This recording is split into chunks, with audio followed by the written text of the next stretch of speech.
And that is the university that teaches technology.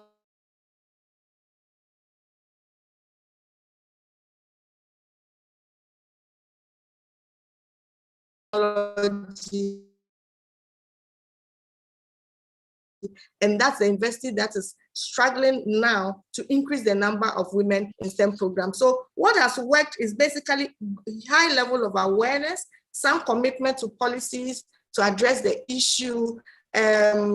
Issues around enrollment are improving. We're struggling with implementation of these policies, and it keeps getting worse down there. A lot to do when it comes to diversity. And that would be my take on the question, what has worked and what has worked there.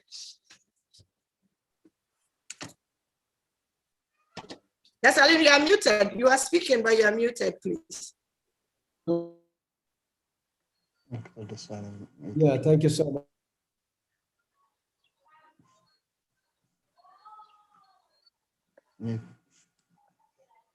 You are muted.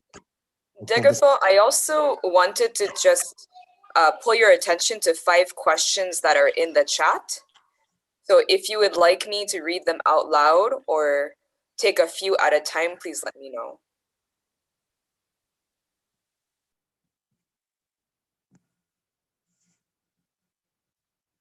Dr. Desalegn, you are muted.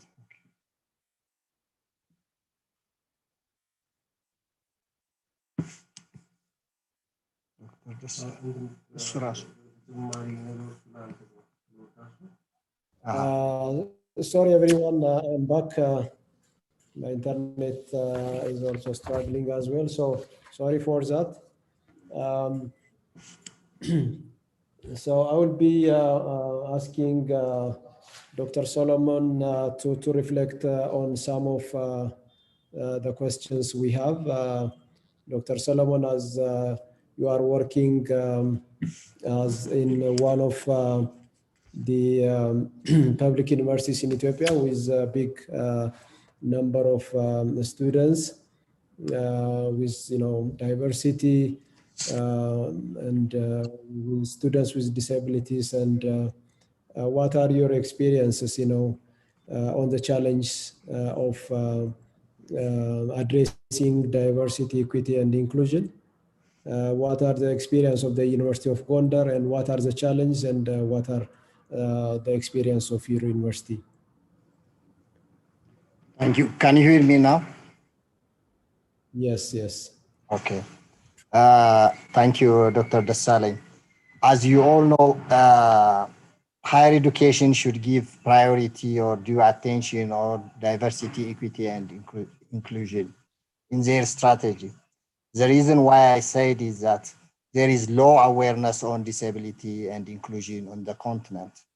However, disability is conceptualized under the strong influence of, as you know, traditional beliefs and superstition. In most rural countries, even in urban setting, disability is still linked with seeing, curse, and supernatural words. That affects, policy, programming, and intervention to promote inclusion and disability service in the higher education institute. Even girls find it hard to attend schooling and progress from lower grade elementary to higher grades like high school and even in a tertiary level due to cultural stereotype and discrimination. If you see gender together with disability, its intersectionality creates, the burden become high, especially for females, both cultural and being disabled will be a challenge to reach to the higher level of education. So higher institutes, on the other hand, are institutions that produce professional and leaders who would assume position in the society with opportunity to play a key role in transforming society through legislation, programming, and management. So DEI is a programming and a practice in higher education. Doesn't only promote the participation of person with disability or women or even marginalized community as a student or staff. They also enable higher education institute to produce graduates who could join the labor market with the right set of competency, skill, and attitude. So the two processes would have a ripple effect on the society to pursue political marker, to pass comprehensive DEI policy, design effective DEI program and intervention. To achieve all of the above, higher education institutes in Africa have to be deliberate, as persons with disability, for example, are one of the most marginalized groups whose voice do not usually get heard in the public discourse or in a political debates. So disability inclusion is a societal justice issue that has never been automatic or given. It requires institutions like higher education institution and actors to take a sorrowful initiative to bring to the realization. That's why disability, the DEI is relevant in higher education. To say more, in inclusive education, recognize the need to ensure educational institute to include everybody, as you all know, and celebrate differences and support learning and respond to the individual's need. As such, disability inclusion in higher education institute constitutes a range of program, service, support.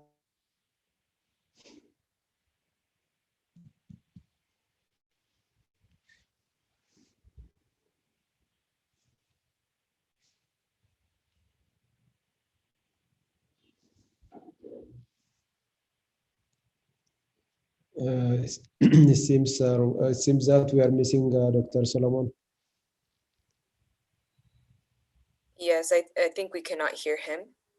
And Degefa, I also wanted to let you know that there are several questions in the chat, and I also posted them. Can you hear me now? Yes, we can hear you now.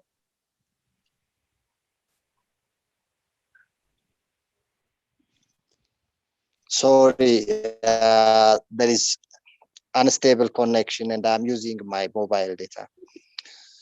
So to say creating an inclusive and accessible institute, infrastructure or facility, accessible education material, dormitories. Can you hear me? Can you? Yes.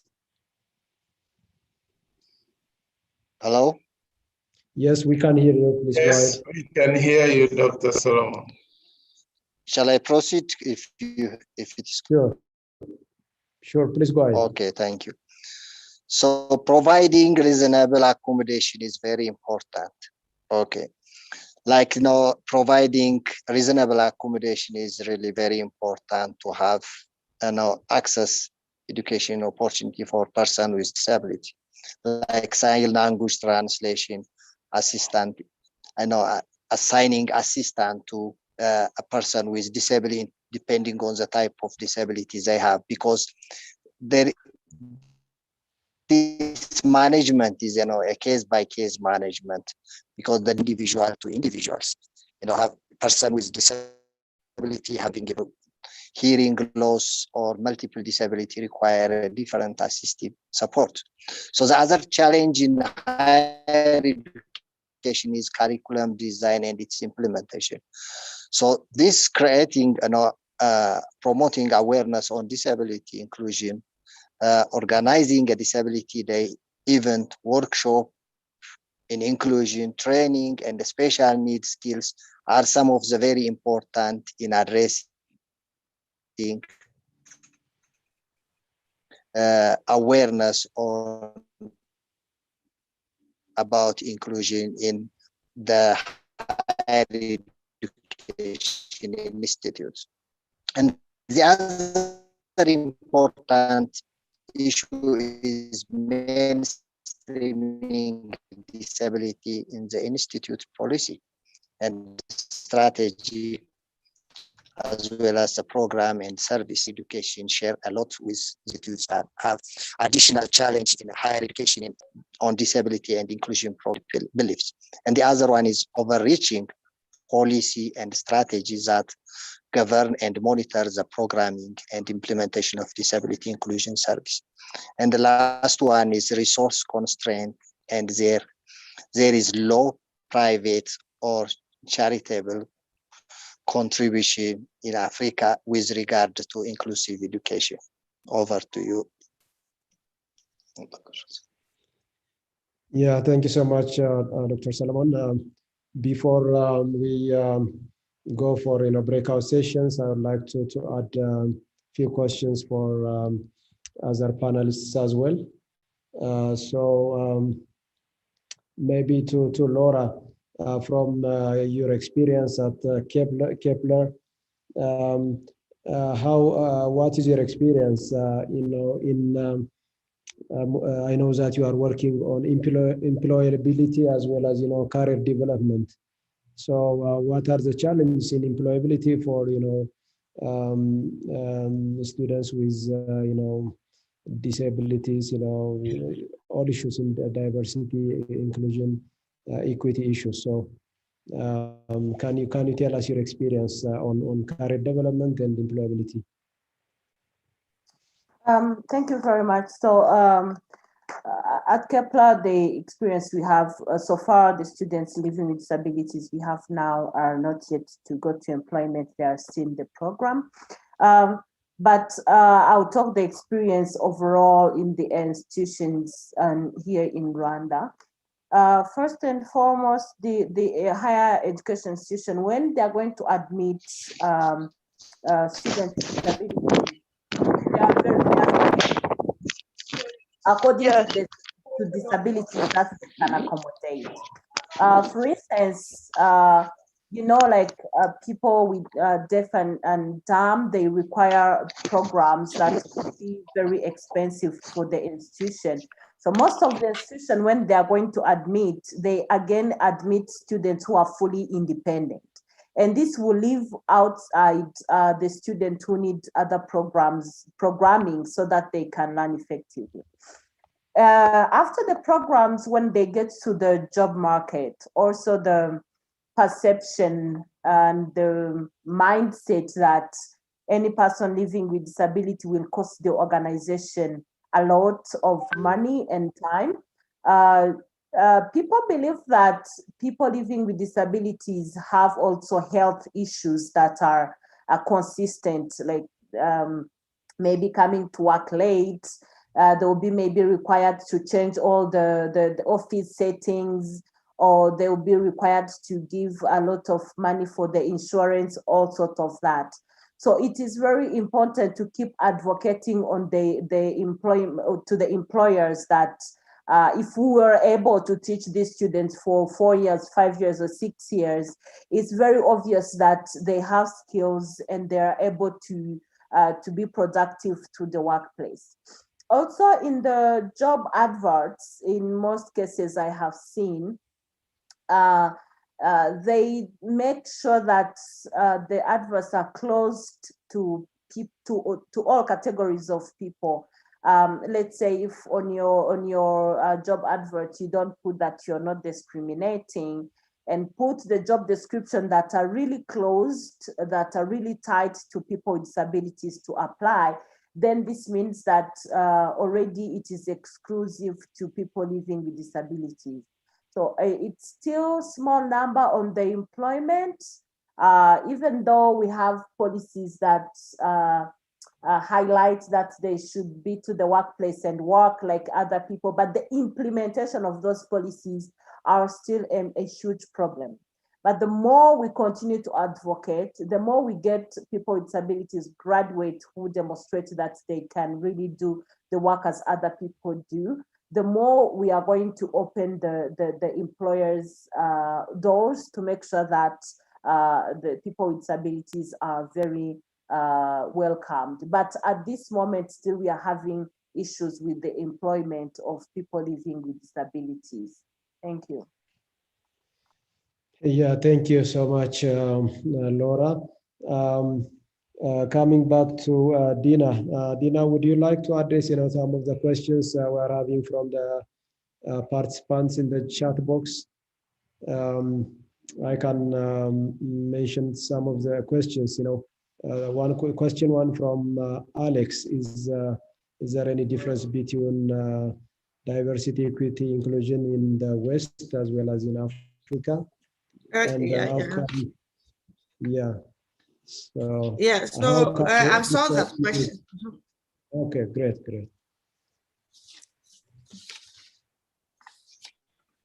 Sorry, should I? Yeah, please go ahead. Yeah, I saw the question of whether there's difference between diversity in Africa and what is it? It's slided off my screen now.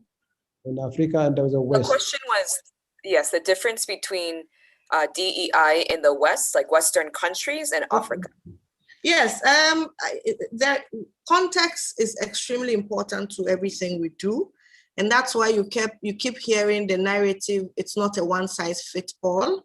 I will start from the question of what community or constituency do you seek to serve as a HEI? If you know the constituency or the community you are serving, the first step is to identify what category or groups of people or identities exist within that community. Even in Africa, and even in West Africa or other parts of Africa, you would notice that institution by institution may identify different forms of diversity or groups of people within the institution or who they should be serving and they are missing out on. So what the difference may be is what kind of diversity does exist within your community or you seek to reach out to, and have you embraced those? Have you found common grounds and have you embraced your uniqueness to be able to build a culture of inclusion? So the principles may be the same. The principle may start with identify the groups, who are the various groups, identify them, what are the, maybe it's also important to diagnose the cultural issues that build resistance, and that there's no need pretending or shying away from it. The cultural issues that build resistance to including certain categories of people. And let me give you a classic example. The issue of albinism, people of a different skin color or condition are particularly perceived in Africa as cursed people, cursed children, cursed human beings. So there's a lot of resistance or lack of understanding of why they are the way they are and how to be able to integrate or work, bring them on board, because for years past, these were people who were hidden away from society. In fact, decades and centuries ago, they were killed because they were seen as strange people from strange land or they were aliens. Fast forward today, we do not kill them, probably we don't hide them away, but it's very difficult to set systems in place to make it easy for them to gain higher education. That kind of situation is unique to us and even parts of Africa and other parts of the world. So if you identify the kinds of groups that exist and the role you can play to address it, it becomes easy. If we look at it theoretically, it becomes a whole complex abstract thing we don't want to do. We'd rather sit and do what business as usual and not change the systems to get a lot of people on board. So for me, that's the difference. Step by step, what do you do to identify the different groups, bring them on board and make it workable and develop your own systems. You can learn from other parts of the world. There's nothing wrong. Build it into what suits your context and you see how happy everybody will be. Yeah, thank you so much, Dina. Maybe as a follow-up, somebody, I think by name of Aram, asked about how can we engage student community in addressing DI. Can you quickly reflect on that? How can we engage student community? I think one of the obstacles towards promotion of inclusion, and so when we talk about diversity and we talk about equity or we talk about equality, ultimately, the outcome is inclusion. So you see, diversity is our identification of the existence of different groups and ensuring representation. Equity is some of the processes we employ to promote representation. And at the end of the day, the goal is that let everybody be on board, fairly represented, included.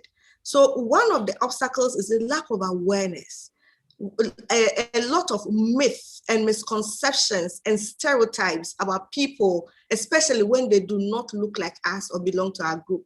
And the majority would have an understanding of who they are and move, leaving the rest behind. So one of the easiest way is awareness, understanding, open-mindedness, engagement.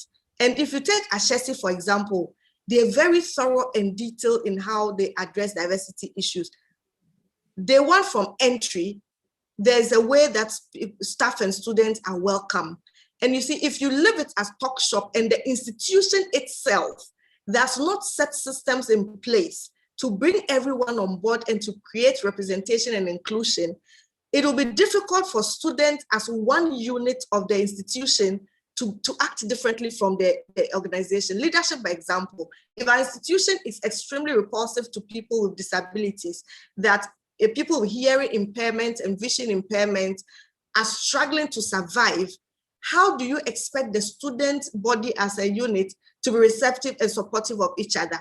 But if they see the institution putting efforts in place to make sure that people with different abilities are actually, different educational needs are brought on board fully, it leaves no room for additional work to let student body understand. So it has to be a holistic, comprehensive effort. The student body is the largest constituency when it comes to education institution, but they depend and they feed off the energy of leadership, the culture within the institution, and the change will have to be driven by the culture and the mindset and leadership of the organization, and that would be an easier way to go, backed with a lot of awareness creation and the dissemination of good policies. Thank you. Dr. Stanley, can I comment a little bit to that question of engaging students? Sure, please go ahead. Thank you very much. So I'm bringing the experience we have at Kepler, how we engage our students in D&I.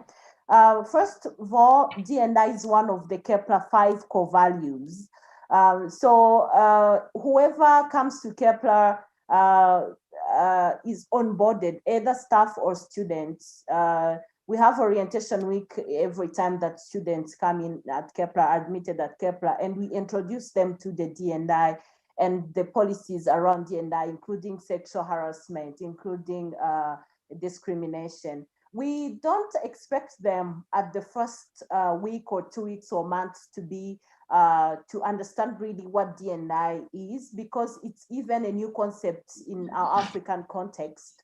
So we make sure that we allow them to make mistakes, but through the support, with the support that we have, we make sure that they understand day per day. And also we do class observations and give feedback to the staff to make sure that if there is something we have seen in the classes that students probably are excluding students with disabilities or excluding refugees or like laughing to the accent of other students because they don't speak good English, we give those feedback to the instructors, and they make sure they have discussions with them, with students. So we make sure that our norms are clear enough to the students, and we are repetitive and do capacity building, have focus group with students, do the audit surveys, the campus climate audit surveys,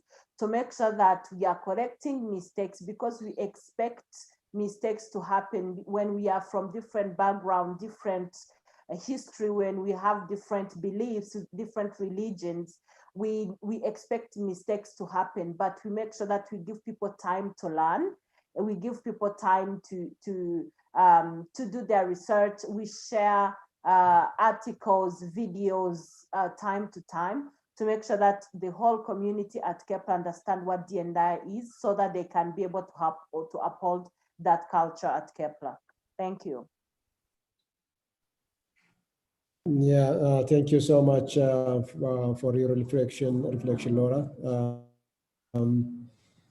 I think we're almost ready for the breakout session. I'm asking the facilitator if there are some notifications. We'll be addressing Though some of the questions were asked by participants maybe after the breakout session, or the team can discuss on those questions as well. Yes, thank you so much, Dr. Desalegn. We are going to launch the breakout sessions now. There are three, it's been launched. So there are three main rooms to continue this conversation and to dive even deeper in the specific areas. The first area is in diversity inclusion. There's another room on gender diversity, and then there's a room on marginalized communities, refugee communities, etc. So please, we're giving you the opportunity to select which room you'd like to join. If you hover over the number, so, on the extreme right of the title of the room, if you hover over it, you can just click which room you would like to join. Can I ask on gender diversity? I think it's Dina, and I have marginalized communities. Yeah, so gender diversity is, okay, it's Dina. Okay, so we will switch that. Okay, thank you. Thank you, Leon. Sorry, I can't see the rooms they are talking about. Okay, so if you look at the bottom of your screen, where all the, the settings are, where you have chat, etc., you should see breakout rooms. Okay, sure. When you click on that, yeah. Okay, when you click on that, yes. Okay. So you can select which room to go into, please. I see 2 people have joined room. Perfect. Okay. Started. Great. There's no one in center. I'm sorry? You just hover over the, that's what you said? Yes, yes. Hover over the number. You see where it says right next to the name, you see. All right. And it pops up join. Yeah, done that. Perfect. I see there's only 2 participants in gender diversity.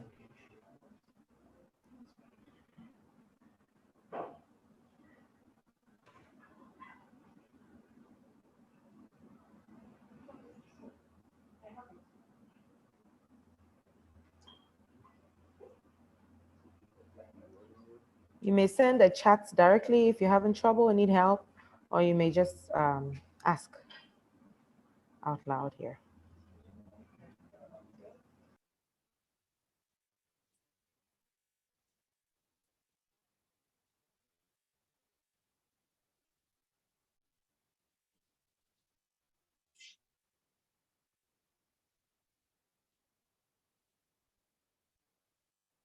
So, Dinah, if you could please join the gender.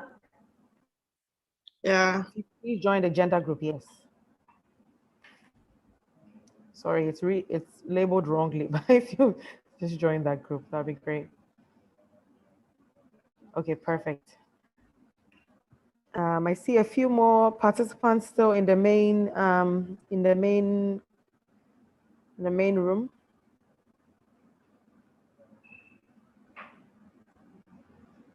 Yeah, I can join one of the rooms. Yes, please. So maybe just one question for you. Just one question for you. After the breakout session, what are we going to do? Are they going to present?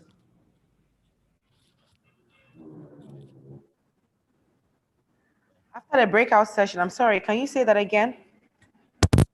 Yeah. What time is the breakout session ending? And are the 3 teams going to make a presentation on their discussions? Yes, so there is a quick feedback from the breakout rooms after the sessions.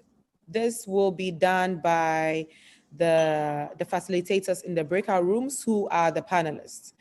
Yes. So there's Dr. Solomon, Dinah, and Leon will be given that when we come back from the breakout sessions. So you may, Dr. Essa, you may join one of the rooms. Sure, I'll be joining one. Yeah. Thank you. Takako, you may join disability inclusion. Vanessa, please join, Vanessa Amwako, please join gender diversity. Samuel, please Someone join please put me in there marginal because community. I can't, for some reason, I have not been invited to any room and I cannot see the breakout rooms. Okay, hold on one moment. We will assign you, yeah. All right, David will thank assign you. Okay.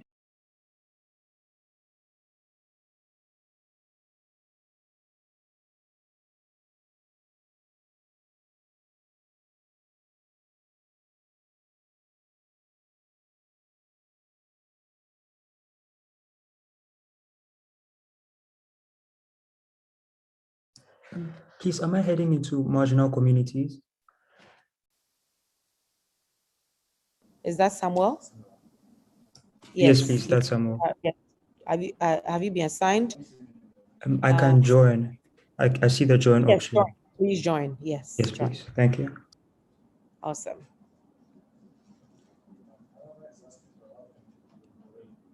Room 3?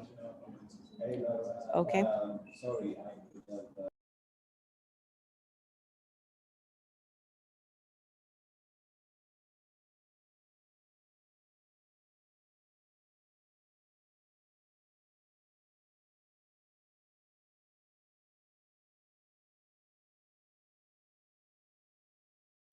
Hello.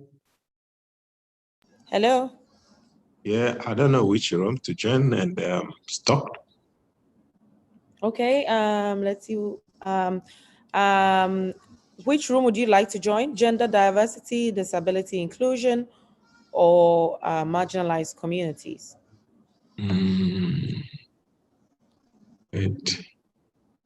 I can, if you want me to assign you, I can assign you to the gender diversity community. Okay. Yeah. Okay. All right. Doing that just now. Yeah.